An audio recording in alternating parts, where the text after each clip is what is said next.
Hello, and welcome to Horror Authors in Conversation, where I chat with the most dynamic horror writers working today. In this video, I'm happy to share with you my conversation with Dark Matters Inc. author Angela Sylvaine. Don't forget to like and subscribe, and enjoy. Hello, Angela Sylvaine. Welcome. Thank you for taking the time and talking with me today about horror and about your work. Hello, thank you so much for having me. My pleasure to be here. Now, speaking of your work, just to get things started, do you have some physical copies you can show us? I do. Oh, So, my beautiful. standalone books, I have Chopping Spree, which is a retro 80s mall slasher. Now, this is the book. I've been hearing quite a bit about this on booktube. Oh, good. And that's with Dark Matter Inc., I think. Dark Matter, yes. Okay. And actually, all three of my standalones are with Dark Matter. I've really loved working with them. Okay. They also did my short story collection, which is called The Dead Spot Stories of Lost Girls. That has a beautiful cover. Thanks. Yeah, they do a really nice covers. And this one is kind of like what I would categorize as sad girl horror. It's kind of sweet but sad. Oh, that's a subgenre I am not familiar with. It's like uh being a girl or a woman in the world is hard sometimes, and it kind of delves into that whole experience. So, Okay. so yeah, I call that sad girl horror.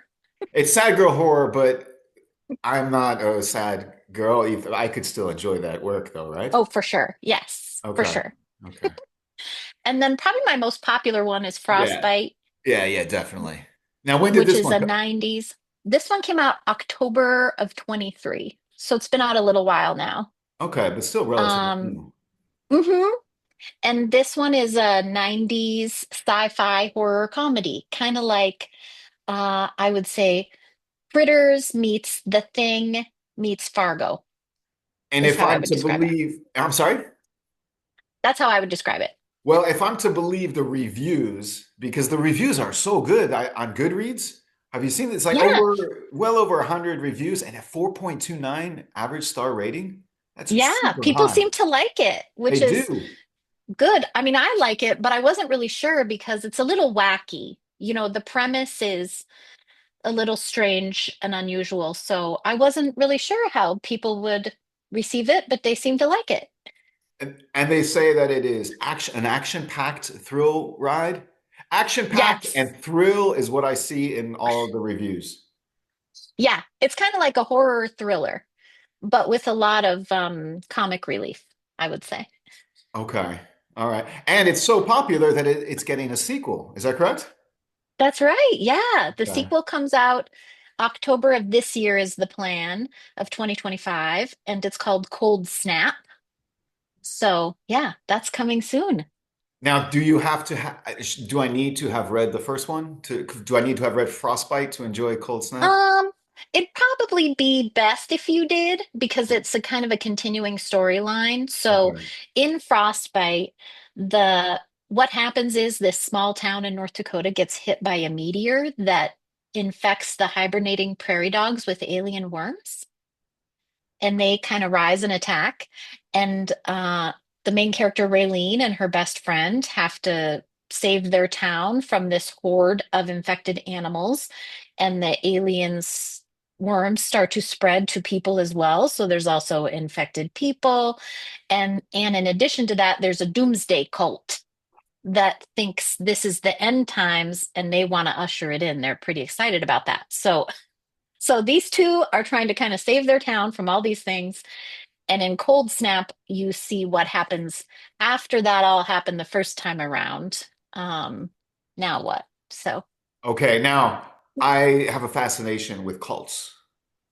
me too. Yeah, I'm so fascinated with cults. Yes. me too. And this book, Frostbite, it has cults, so I'm going to be happy. Yes. Yeah. It sounds Yeah. like it has body horror. Yes. Yeah, it's got a little alien And, invasion and body horror. and I would say like creature feature. There's a lot of like wacky creatures as Okay. well. So a little bit of everything. We just jam it all in there. Yeah, that's what it sounds like from the reviews. They say the Yeah. action doesn't stop and the thrills don't stop. Yeah.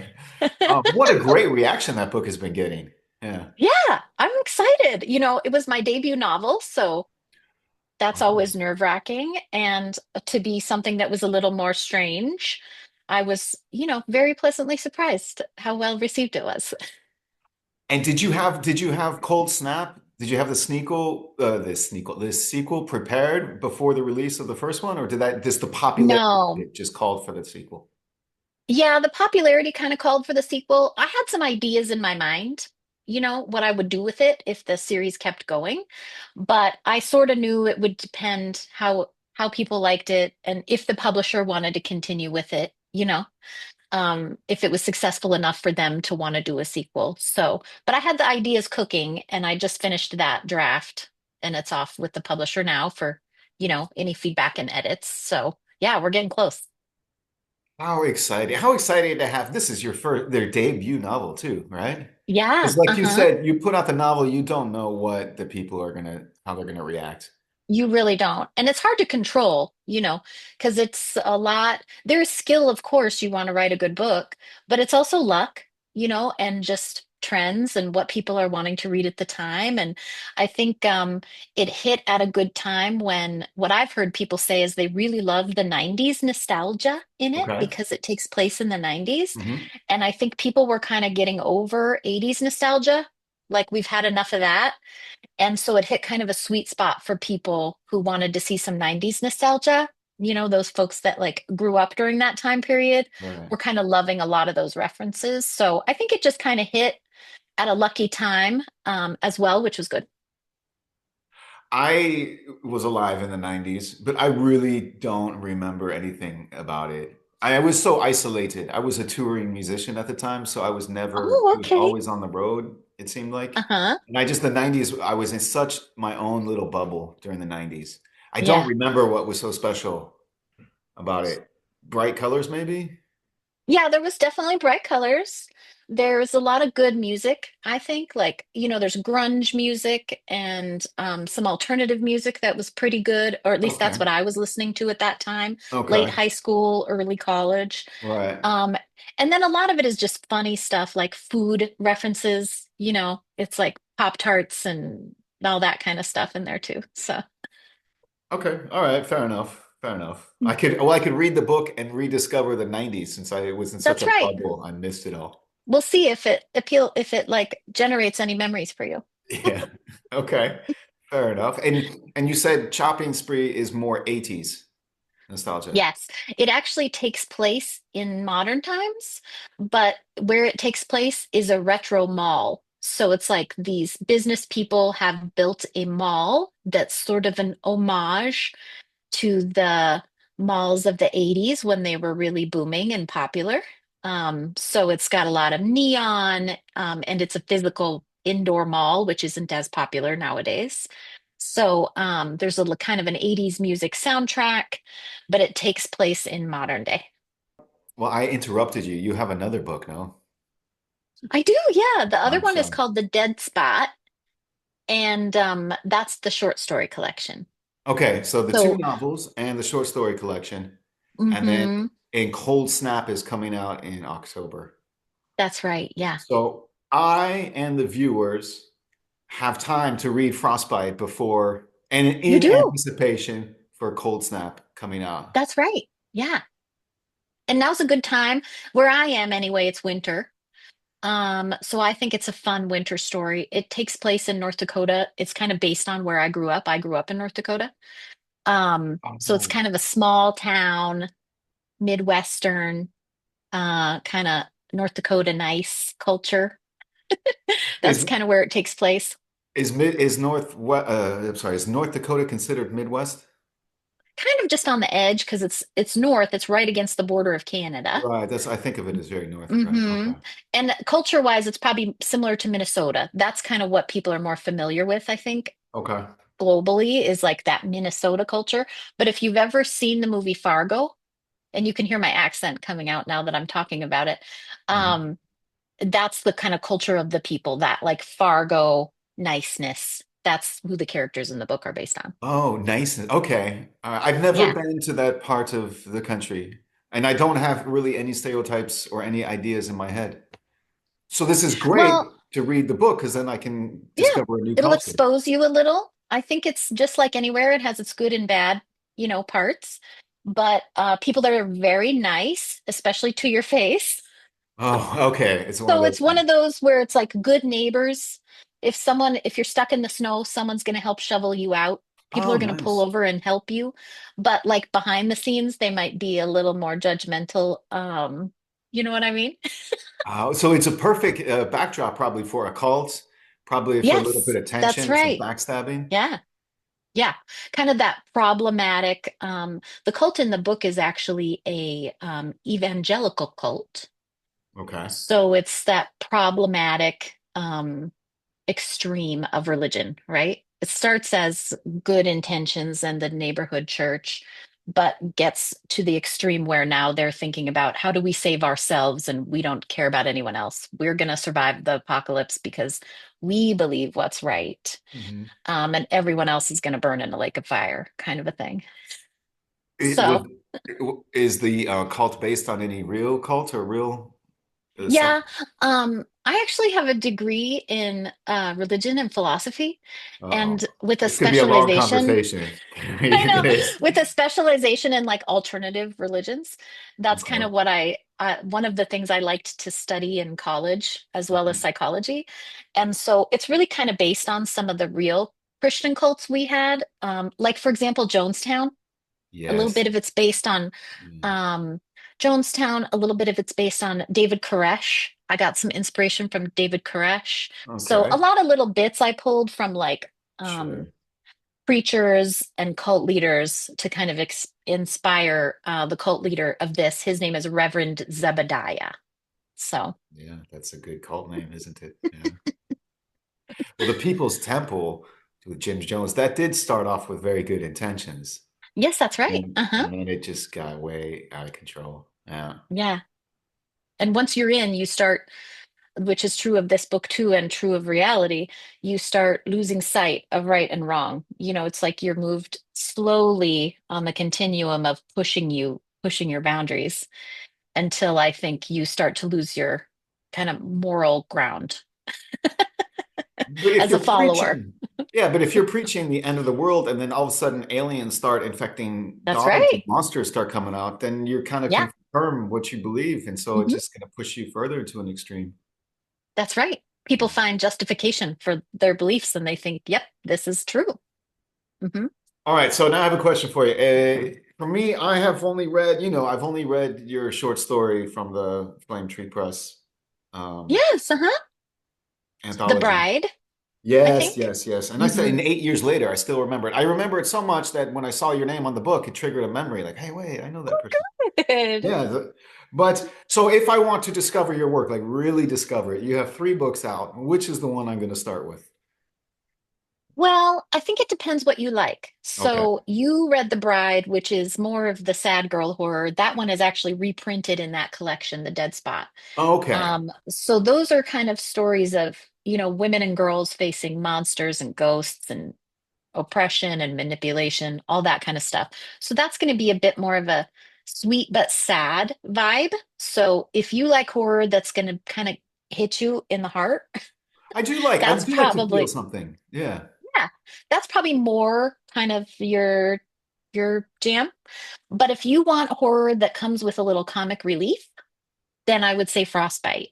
Um, that one still will get you in the feels. There's one particular scene that I tend to get messages about. When people read it, they're very upset because basically I did something that's really sad and got them in the feels. So I get messages about this one scene pretty frequently and what happens to one of the characters. So it's not that there isn't any heartbreaking, sentimental stuff in Frostbite. It's just that there's more wacky action all around it. So if you like more of that kind of entertaining, thrilling, funny horror, then that would be better fit, probably.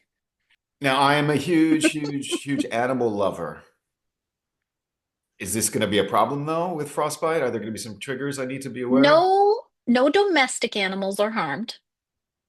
Okay. So no dogs and cats. Okay. But the prairie dogs, unfortunately, sometimes don't make it. So if that's a Okay. trigger for you, be aware. There's also other animals. So kind of any kind of wild animal you might find in North Dakota might make an appearance, and they don't always make it. So yes, that's a good trigger to be aware of if that's something that is a boundary for you. All right. I'm also going to have to Google what a prairie dog is. I'm realizing. It's kind of like a little groundhog or something. So on the back of the book, you can see here, these little guys are prairie dogs. I would never have guessed. So they're kind of like, yeah, they're little. They're like little groundhogs. If you've ever Oh, seen so the they're movie not like, Caddyshack, they're little. I never would have guessed that that's what that is. Yeah.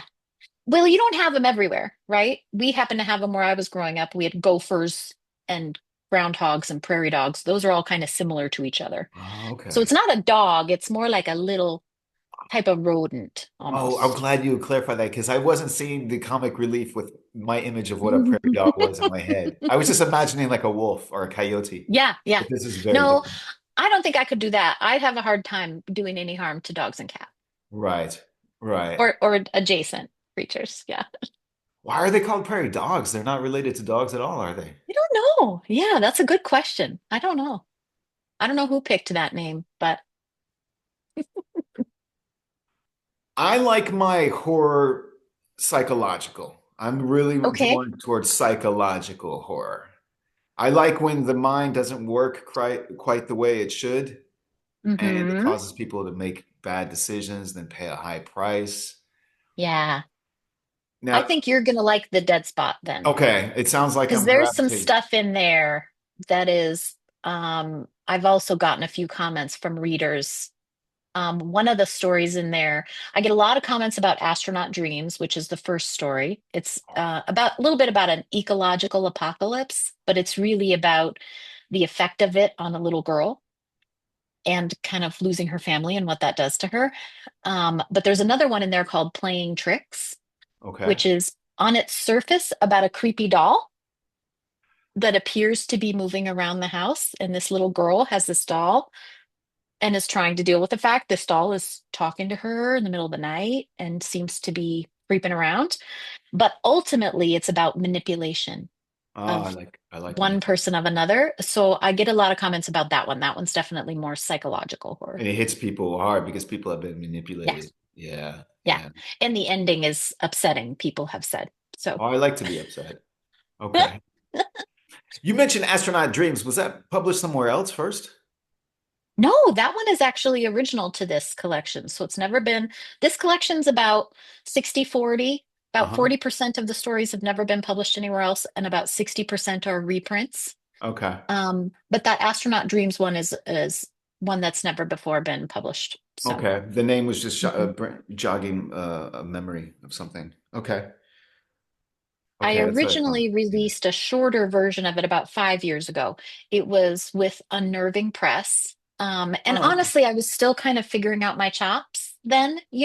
Okay. And so there was some things in retrospect I would have changed about it and like added. And so when Dark Matter offered me the option to re-release it, I was really excited because I was able to kind of make it a little more robust, related to kind of including some key elements from slashers. If you're a slasher fan, I kind of understood that better, and I felt like I was just able to kind of expand it into a better story for the re-release, so that was exciting.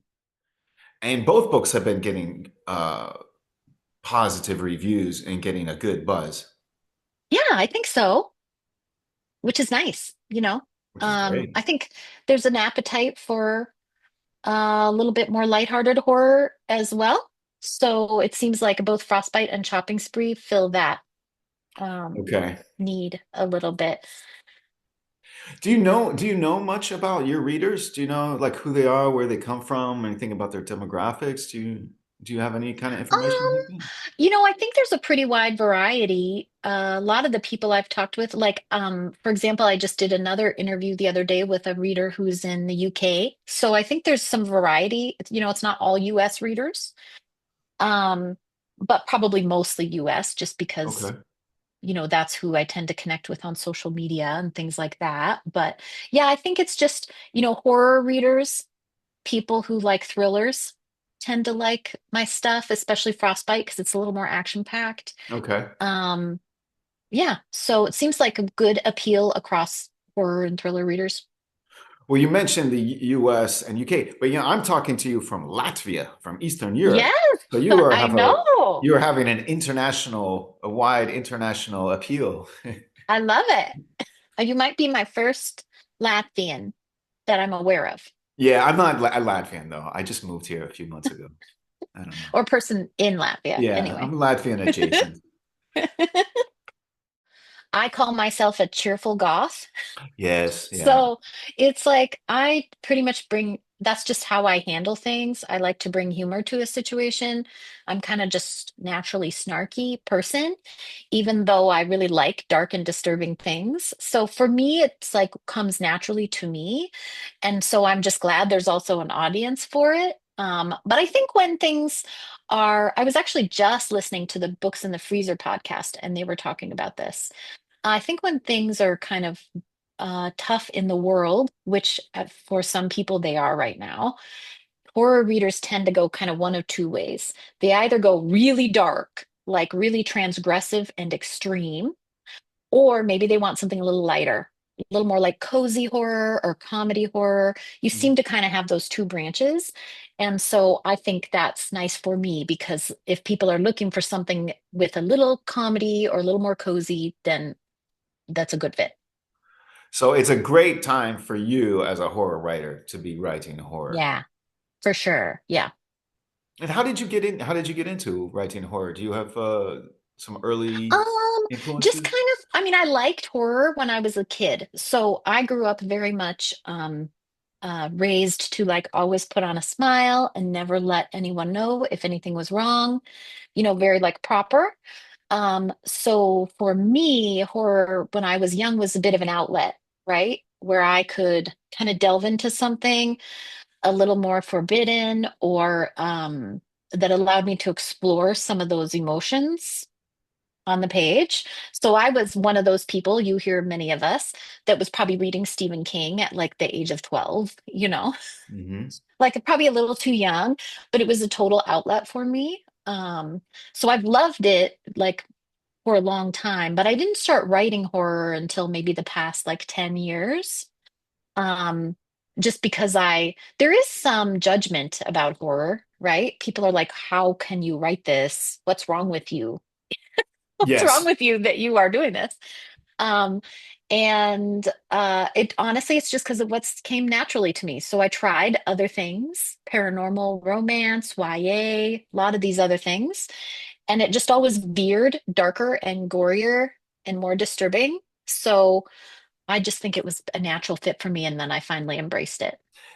And you mentioned this kind of stigma or judgment that goes along with it. And I was hoping we could talk about that too, because my mother, Yeah. she is always saying, Michael, why do you write such disturbing things? Why can't you use your talents to make people happy? I don't have a good answer for her. Do you have any idea? Like why? Why do we write horror? Well, Why is horror um, important? I mean, I'd say I think horror writers are brave. We are writing about things not everyone is willing to confront, right?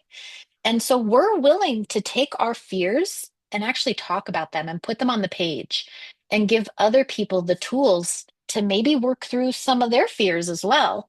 So I think it's kind of a brave way to write. It's not safe. And I think we should be proud of that. Additionally, for the reader, there's a lot of research out there that says that reading and watching horror can actually help you deal with real life trauma. So it's like you're able to, in a safe situation, fight monsters, right? Okay. Both metaphorically and literally. Hmm. You're getting that adrenaline rush, you're getting the watching the battle occur, whether we win or lose. And you're internalizing that. It's almost like you're in training. You're training your body and your mind to deal with scary things.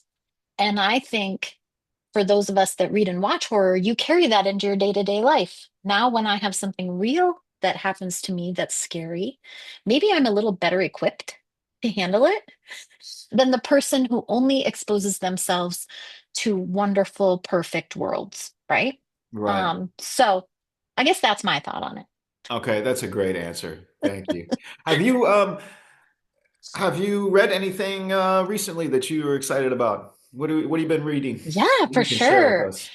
I'm reading a slasher right now called With Friends Like These, that Okay. I'm loving. I'm about halfway through. It's by V.S. Lawrence. It's Okay. a summer camp slasher, and Okay. I love a classic slasher, so Okay. I would say people should look out for that one. I'm also Who is reading that with? Do you Indian. know? I don't know. I don't Okay, know that's what fine. publisher that's That's with. fine. That's fine. I'm also doing the audiobook of Indian Burial Ground, which I'm really loving. Okay. Um, and I'm not finished with it yet, but I love it. The other one that I just finished that's a thriller is called This Girl's a Killer. And it's basically about like a female Dexter. Okay. So if you've ever watched Dexter, you know, he's a serial killer, but he goes, or read Dexter books, he's a serial killer that goes after bad people. Hmm. This is like a high-powered corporate woman who by night is killing bad men. Okay. And you're And enjoying it's a thriller. it. It's Okay. great. It's really Okay. good. It's kind of a what I would term as a good for her novel. Um, Okay. This is that's a a term term I've you learned hear going recently. around. Yes. Hmm. Where you're like, good for her. Even though she's doing bad things, you kind of are like rooting for her a little bit. Because Okay, wouldn't we good. all have sort of a fantasy fulfillment of like being able to wipe the bad people that are predators, you know, Oh, yeah. out of our world. Oh, definitely. Definitely. So And that's yeah, that another one was really positive good thing too. about horror. It allows us Yes, to satisfy these fantasies of eradicating evil. that's right. And That's right. Yeah. you mentioned audiobooks. Are your books available in audio format from? Not yet, but they're actually in production right now. So they Okay. should be soon, really soon. Okay. All right. And the time has flown by. We're I almost out of time. know. Um, I want to say on behalf of myself, obviously, and all of the viewers, we are firstly thank you for sharing with us. My pleasure. And I am, well, obviously very excited about the success you've been having in the last few Thank you. years. Because our paths crossed kind of like That's 8 years right. ago already. And then I I know. saw someone mentioning you on BookTube, and I said, wait a second, I know that name. I know her. I know. I'm so glad you reached out because I remember us connecting way back when we were both in that Flame Tree anthology. And then I go to your website, which by the way is very well done. And I will leave a link for the viewers to check out. And then I go to your website and I see, oh, she's been busy. Yeah. And then you Yeah. share your work. So we have time now to read Frostbite to get ready for the release of Clean Chop. What's it called? Cold snap. Cold snap. Close. Cold Snap, which is coming out October 25th, I want to say. Yeah, I don't think we have an exact date yet, but Okay. sometime in October of this Sometime in year. Yep. October. Do you have a favorite? Do you have a favorite horror book of all time? Oh, I would say now that's a real loaded question, That but is. the one that comes to the top of my mind right now is The Only Good Indians by Stephen Graham Jones. Okay. Yeah. Stephen Graham Jones is one of my all-time favorite writers, Okay. and of all his books, I think that one is my favorite. Okay. All right. Good. I liked the personal story about him trying to go back to his roots. The horror aspect did not work on me at all, but I liked everything else about Yeah, that book. he's So kind of a acquired taste. Like I find his voice is very distinct, and some okay. people really like it, and some people don't, which is fine. Readers who like blank will also love my work. Ooh. I would say readers who like Brian McCulley's work. I don't know He Brian wrote McCullough. Candy Cane Kills and Candy Cane Kills Again, will Okay. also like my work. Okay. All right. Oh, Candy King, that was part of the VHS Yes. trilogy because Uh-huh. we had Tanya Pell on here, Hmm. who was Yeah, also a Tanya's VHS. great. Okay, good. And she also has a book coming out this year. Okay, No. so thank you very much for joining us. I'm very excited for the success that you've been having, and let's hope it continues. And very excited for Clean Chop, Clean Snap. Cold snap. Jeez, Michael. Okay. Very excited for Cold Snap, which is coming out in October, and very happy for your success. And thank you for coming and talking with us or with me today and sharing your work with our viewers.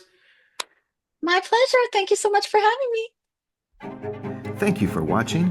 I look forward to continuing the conversation in the comment section. I've left a link to Angela's website in the description box, so go check out her work. For more of my conversations with great horror writers working today, check out this playlist here.